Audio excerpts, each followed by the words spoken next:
Hello, everyone, and welcome to another episode of the Idea to Value podcast. I'm your host, Nick Skillicorn, and I'm thrilled to have with me today Rachel Audige.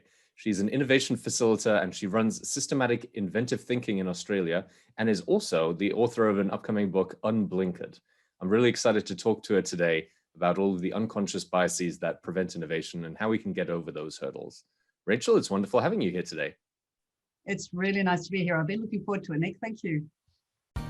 Welcome to the Idea to Value podcast, where in every episode we highlight the latest insights into creativity and innovation from experts around the world.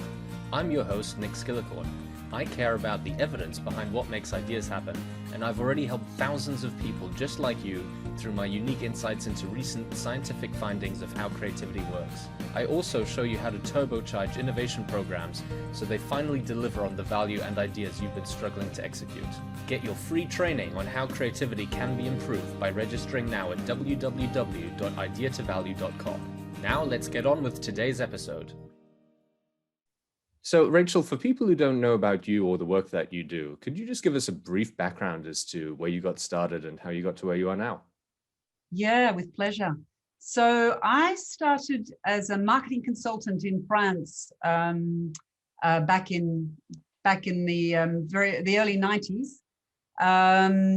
Then worked in publicists. I was in the advertising space. And then worked in brand and communications in Bayer. So I came to innovation through marketing, and I think that's got a really nice sort of parallel and a really nice link. And there are really three things that come to mind, and one you'll love because it's what you're all about. One is both are all about value. You know, when you're doing marketing well, you're looking to understand, create, promote, capture, deliver, sustain, measure value. And you've got to do the same thing in innovation. The parallels are seamless. The second thing is that both are very much about standing out. And what got me into innovation was that I was really interested in how to stand out, do things differently, and so on when it came to brand and product. And I slowly moved into process and system design and other aspects of doing stuff differently. And then the third one is really about thinking. In both of them, you know, you've got to ask the right questions, and the more unusual and challenging and the better those questions, the more counterintuitive they are, the more likely you are to win it in both. So yeah, really nice parallel. So yeah, I came into it from that angle and ended up coming from France to Melbourne as an intrapreneur, that funny little word that we all sort of bandy around a bit now. So I was driving innovation in Bayer, in Melbourne, across Bayer for really 10 years, if I count the years in France, with all the challenges that implies. Absolutely. And what was the next step in your journey then? Because you're not at Bayer anymore now, are you? No, I'm not. So while I was in France, I came across a method that's probably influenced me more than any other. So I stumbled across systematic inventive thinking, and it was the one method that hit the thinking, helped me do stuff differently with what I had, worked with constraints, gave me templates for doing stuff differently, and it was really academically based, robust sort of stuff. So I really embraced that, used it while I was in Bayer, and then I stepped out in 2015. And for the last, now this is my 6th year, I've been going out into organizations in any sector, really predominantly working in that S.I.T space, busting bias. So I think a lot of people don't know what S.I.T is. Could you just give us sort of an insight into what the framework is and what it helps to achieve? Yeah, I think it deserves to be better known. I'd rank it alongside other core methods that are out there. It's an academically based method and company. The method comes from Tel Aviv, 2 academics. We're really passionate about looking at patterns and how patterns could be reverse engineered into thinking tools. And basically give you more chance of coming up with a great idea. It's structured, robust, more efficient thinking that gives you a bit of a shortcut to better ideas. So that's kind of the nugget. That's the nugget. There are principles to it. There's years now, 25 years now of facilitation. And I'd say that the absolute sweet spot is to go into an organization, not as a consultant, but as a facilitator or a trainer, but let's go facilitate a different search engine through their smart minds, and mostly to expose cognitive bias. So we're big believers that that's going to be the biggest inhibitor to the best ideas. I couldn't agree more. Over the last couple of years, some of my research has focused more and more on biases, because it's one thing to understand what happens in the brain when you're having ideas. It's another thing to understand what's preventing ideas. So let's talk about biases for a little bit. I understand that this is the basis behind your book Unblinkered, isn't it? It really is. So like many, I didn't know how to pivot and go online with all my courses straight away. But one thing I was passionate about doing and knuckled down and did was create my book. It's pretty exciting, isn't it, when they come off? You know what it's like when they come off the printing press. So I really wanted to gather my thoughts on bias. And unlike many, I mean, a lot of people, great writers have talked about bias. You interviewed Steve Glevesky, who highlighted that 100 biases are at play every time we think, let alone the 36 when we try to innovate. And Ariely really talked about, you know, understanding our irrational quirks. And I love that word. So it's in my subtitle. It really is about the quirky biases that get in our way and how to bust them. So I'm addressing about 19 of them. The 20th chapter is really up to the reader to fill out, where I'm really inviting them to name and tame their biases. Because I think it's a bit like emotions. If you can name them, you have more chance of taming them. So yeah, that's been a bit of a passion piece, and it came off the press in December. Now, obviously, you know a lot about biases. I know a lot about biases. There's probably still one or two people listening to this, though, who aren't really aware of biases or how they affect people, or whether or not they as an individual are going to be affected or not. So what's your view on what a bias is, and how can we look out for them? I think that they are blind spots. I call them blinkers. They are often something that we have used as an efficiency. You know, they're quite often something that has become a shortcut or efficiency approach for us, but they are blinkering other aspects of the question I think they're really shutting off the broader picture and acting as a major blind spot. So you're interested in a couple of examples. Possibly the one that I come across most, and it's my own bias through S.I.T. We spend a lot of time on cognitive fixedness. It's one of hundreds. Yeah, we know that, but it is one that is really powerful when it comes to getting in the way, inhibiting our ability to see alternatives for things. And if you think about it, that's kind of what innovating is all about. So you've got this cognitive fixedness. We see three forms, one of which was coined by a guy called Dunker many years ago, and two that have really come out of the S.I.T. world. So you've got functional fixedness, where we lock stuff into functions and can't imagine an alternative. You've got structural, where we lock stuff into a whole and can't see its parts. So we can't imagine different configurations. And just imagine how that plays out in processes and locks in our thinking. And then you've got relationship fixedness, where we lock in things, either we can't see alternative, we've locked things into relationships and we can't break them, or we can't create certain links that have never been sort of existed before. So they're really, really frequently occurring biases that, once again, S.I.T. has a real strength. You know, it's a very sharp tool or sharp method when it comes to hitting those ones. So as I say, my bias is to see fixedness everywhere. And the funny thing is, there often is. Have we got any examples that we can use for people who can't quite get their head around yet what functional fixedness would mean? So something you've seen or a good example of someone who is suffering from functional fixedness? Yeah, well, functional fixedness. Well, there's a beautiful. Why don't we use the example of Dunker? It's a very famous example that people can look up very readily. But we've seen this in many examples in industry, in any sector. But just to use the example quickly to make it simple, Dunker simply ran two exercises. The first one was to give a group thumbtacks, a candle, and a box of matches, and say, go away, guys, get this candle up on the wall, alight in such a way that no wax gets on the floor. Great. And then to the second group, he gives exactly the same exercise, and the only difference is that the box of matches is open.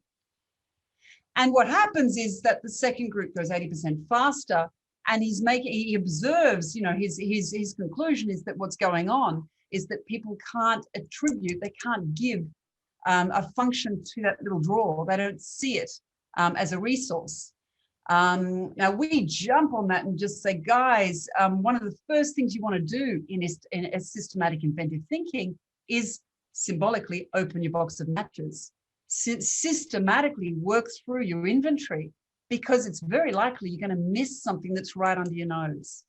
And funnily enough, when we work with guys with different thinking tools, these patterns that have been reverse engineered, what we often see is that we'll find something that, maybe they didn't come across. These are smart guys, but maybe they didn't go there because they had this bias that was sort of saying, yeah, no, that's got its own function. We don't give it another one.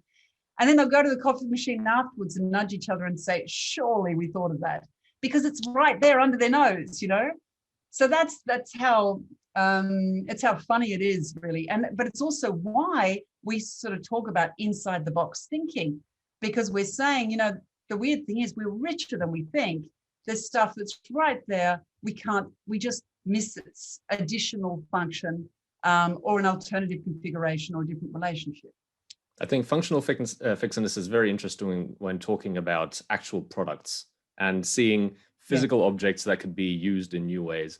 But I'm also interested to find out from you these two other types of fixedness around structural fixedness and relationship or relational fixedness. Can you give us an example of those two, please? Yeah, sure. So structural is a classic in processes, and a really beautiful example that I've been able to milk for a long time now in one big oil and gas company was, after training, I was asked to go in and just help them look at a 22-step process. And it was basically the steps taken to get to a financial investment decision. Now, it was a smart group of people, very senior, able to make decisions. And they had, I rocked and we went through a process of simply laying out this process in 22 steps.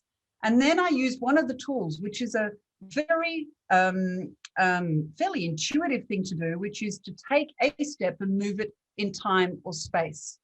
Okay, we've seen that some of the best innovations are simply that a component's been moved in time or space. So we apply that pattern and say, right, well, let's do it quite consciously, but randomly. Now, what happens is, as soon as you do that, particularly if you're this outsider they've never seen before coming in and messing with their process, you go straight hard against their structural fixedness. And I did. And of course, some of them were thinking, what's she doing here and why are we doing this and so on. But if you can facilitate past that moment of resistance and fixedness, and then get them to imagine in what circumstances that would work, how could that be beneficial for whom, and go through classic steps that we have in other methods of desirability, feasibility, viability, you will often unearth something that they would not have otherwise ventured into. And in the case that I'm sharing, we got to a situation, the size of the prize was to knock $1 billion in NPV off a 2-year process. So basically take a year off. We got to 10 months, it was $800 million worth to them at the time of the workshop. And they all nodded their heads, said, this is feasible. And we brought some joint venture partners back 10 days later and ran the same process. And if I can use that language loosely, won them over. They saw for themselves that it was a feasible way to do it. So it was simply bringing this weirdness inside the box, if you like, with something they knew well, but taking a different search engine that they would resist naturally unless taken through a facilitator process. That's structural. Relational is a really interesting one, and maybe a really nice example is with a bank. We don't tend to associate. There are lots of things we do when we're banking. We might be thinking about the wealth of someone, the age of someone, and so on. We don't necessarily connect whether they've just had a baby or not, and we don't necessarily have services that have connected those dots.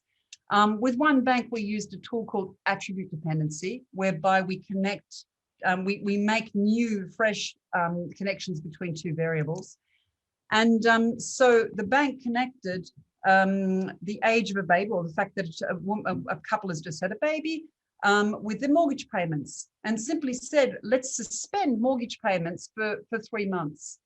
And it was put out there as this really nice offer, and it was really valued by the clients, because even though they were going to pay the same mortgage, they got a break. They could focus on prams and push, everything else they need to do for that time. But that was a new dependency. There've been others where it's been broken. Calvin Klein, perfume I wear is CK1. You can't smell that. But so Calvin Klein broke a dependency between gender and perfume, type of perfume. So we systematically create this matrix and work through all sorts of obscure and less obscure sorts of external, internal components, and explore whether we should make or break some dependencies. Super interesting stuff, particularly in service work. So Rachel, I've really enjoyed that particular bias, but have you got any other examples that you think are really valuable and people should know about? Yeah, definitely. There's one that comes to mind, which is very common, certainly in the Australian ecosystem. We have done some great work on methods such as design thinking, and basically just empathy, being customer-centric, working outside in. What has happened, though, is that with all that focus on customer centricity and so on, we've forgotten how to be introspective and look at the stuff we already have. So I'm offering that we work inside out, and that we learn to do both. And to do that, we do function follows form rather than form follows function. So we try to engineer weird things, basically to say, what could this strange form serve? What problem could it solve? And we think that we should be able to flip our thinking in both directions and get agile in that sort of way, or nimble. Let's avoid agile, nimble in that way. So yeah, that's a definite one where we've gone too far in one direction, and we are no longer seeing the possibilities that we have inside. Perfect. Any other ones you think are valuable? I guess the other one that is a real bugbear for me is what I'm calling the zero-sum game bias, and it's our readiness to solve problems with compromise. We are so quick to go to mitigation and this non-creative sort of problem solving, and there I just love building causality chains and embedding paradox where we flip cause and effect, and the result is that we're actually looking at the cause or the problem as a resource, and that gets really exciting. Very growth mindset sort of stuff. So yeah, I think that's the sort of space. It's saying, hey, beware. Those things can be really getting in the way of better ideas and can lead to wasteful ideas where you've left stuff on the table.